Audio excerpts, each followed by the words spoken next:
بسم اللہ الرحمن الرحیم۔ حضور صلی اللہ علیہ وآلہ وسلم کی حدیث کا مفہوم ہے کہ جب مومن بندہ آزمائش کی گھڑیوں میں، بیماری کی حالت میں زبان سے آہ کی آوازیں نکالتا ہے تو اللہ پاک فرشتوں سے فرماتا ہے اس بندے کی آہ کے بدلے میں سبحان اللہ لکھ دو۔ جب اس کی تکلیف اور بڑھتی ہے اور وہ تکلیف کی شدت سے چیخنے لگتا ہے تو اللہ پاک فرشتوں سے کہتے ہیں اس کے بدلے میں لا الہ الا اللہ لکھنا شروع کر دو۔ اور پھر جب یہ بندہ تکلیف کی زیادتی کی وجہ سے اٹھنے کے قابل نہیں رہتا اور بستر پر پڑا رہتا ہے تو اللہ تعالیٰ فرشتوں سے کہتا ہے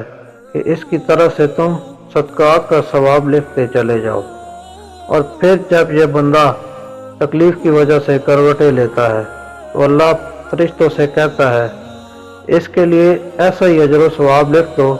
جیسے ایک مجاہد کو دشمن پر پلٹ کر حملہ کرنے کی وجہ سے ملتا ہے۔